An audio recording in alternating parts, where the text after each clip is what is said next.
আসসালামু আলাইকুম, কেমন আছেন সবাই? আজকে আমি রান্না করছি হাঁসের মাংস এবং পাঙ্গাস মাছ মিষ্টি লাউ দিয়ে। প্রথমে তেল, কাঁচা পেঁয়াজ একটু বেশি করে কেটে নিয়েছি। তারপর দিয়েছি তেজপাতা, জিরা, দারুচিনি, ছোটো এলাচ। তারপরে সেগুলো কষাচ্ছি তেলের মধ্যে।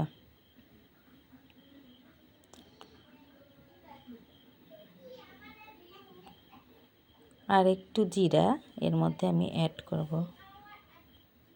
হ্যাঁ, এই যে জিরা দিয়েছি। এবার আবারও আমি নাড়াচাড়া করব। এভাবে নাড়াচাড়া করতে করতে আস্তে আস্তে পেঁয়াজে যখন লাল রং আসবে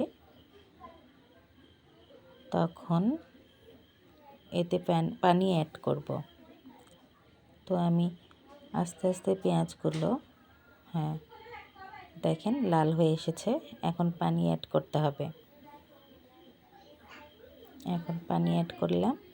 এরপরে এক এক করে সব মশলাগুলো অ্যাড করব। এই পর্যায়ে চুলার আঁচটা একটু কমিয়ে দিতে হবে, কারণ মশলা পুড়ে গেলে মাংসের স্বাদ চেঞ্জ হয়ে যাবে। আমি গ্রামের বাড়িতে আছি, সেজন্য পরিবেশটাও গ্রামীণ পরিবেশের মতোই লাগছে। গ্রামীণ পরিবেশে রান্না করছি। এখন হলুদ দিচ্ছি, 2 চামচ পরিমাণ হলুদ দিব।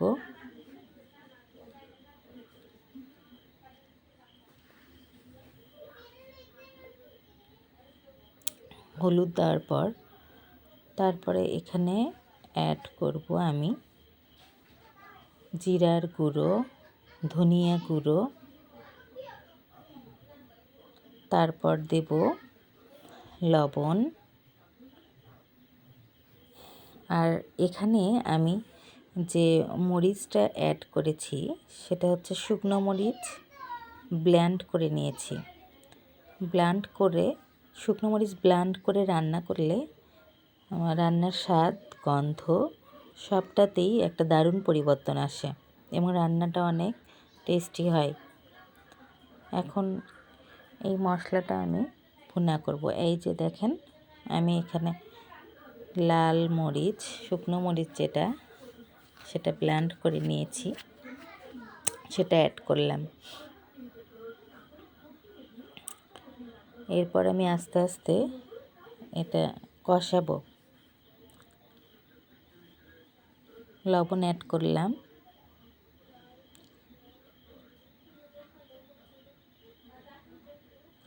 আর দেখতে হবে মশলাটা যেন বেশি ভুনো হয়ে না যায়। এই যে আদা বাটা, রসুন বাটা অ্যাড করলাম। এখন এটা ভালোভাবে কষাবো যাতে আদা রসুনের গন্ধটা না থাকে, কারণ আদা রসুনের গন্ধটা যদি তরকারিতে চলে আসে, মানে স্বাদ গন্ধটা একটা চেঞ্জ চলে আসবে। এখন একটু পানি অ্যাড করতে হবে, কারণ মশলা বেশি ভুনো হয়ে গেলে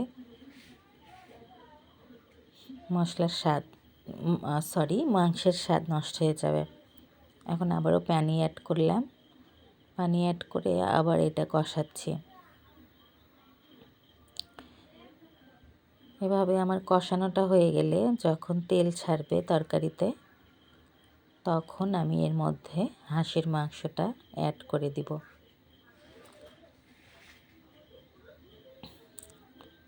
এভাবে আরও কিছুক্ষণ একটু কষাবো।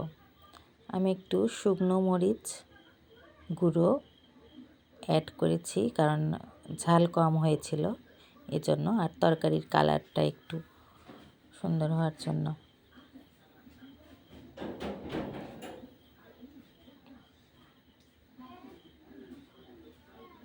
তারপর এর মধ্যে হাঁসের মাংস অ্যাড করলাম।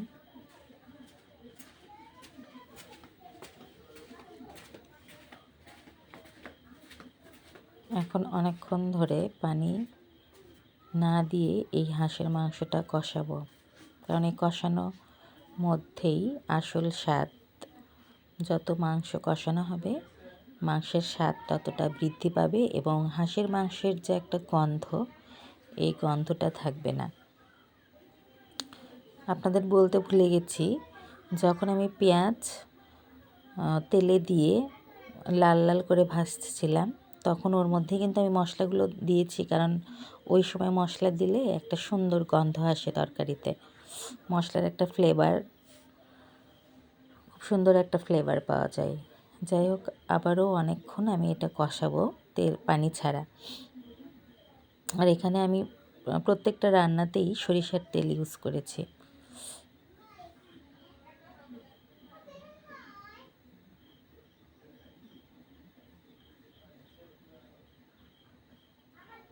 এই তো এখন তেল ছড়ে আসছে মাংস থেকে।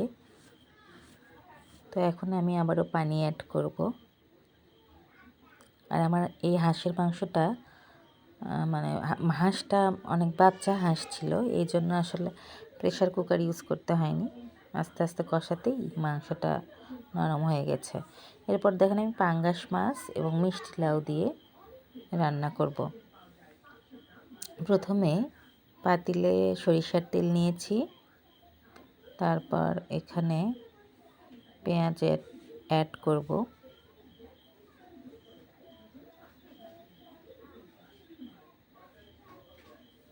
পেঁয়াজটা আমি আগে থেকেই কেটে রেখেছিলাম।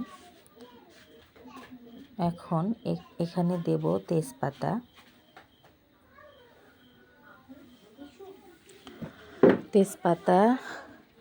দেব, আর দেব হচ্ছে আস্ত জিরা।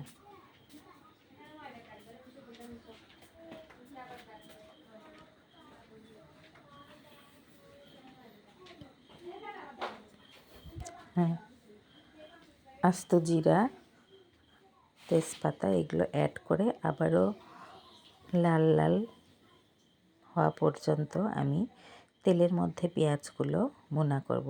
এই দিকে আমার হাঁসের মাংসটা হচ্ছে। এই তো লাল হয়ে আসছে পেঁয়াজ। এখন এখানে একটু পানি অ্যাড করব। পানি দিয়ে আবারও এটাকে কষাবো।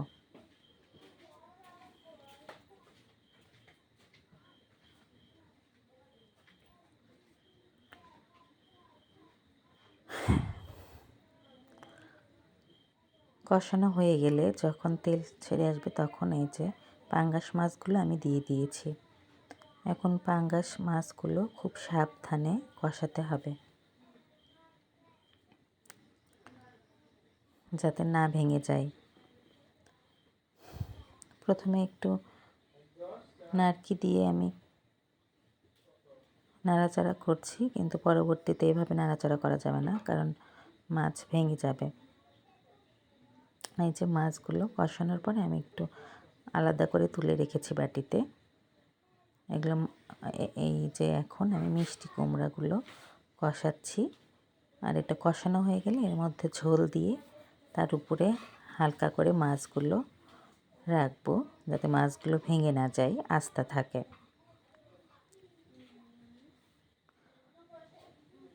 আর তরকারিতে আসলে যতটা কষানো যাবে তরকারিকে, ততটাই আসলে স্বাদ বৃদ্ধি পাবে।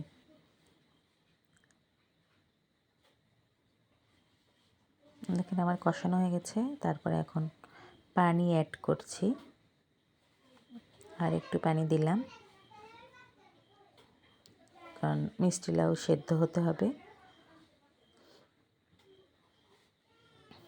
আপনার পরিমাণ মতো পানি দেবেন, লবণ দেবেন।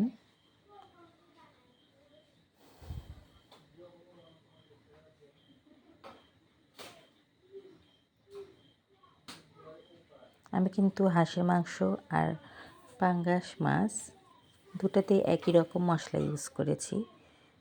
আদা, জিরা, রসুন, ধনিয়া,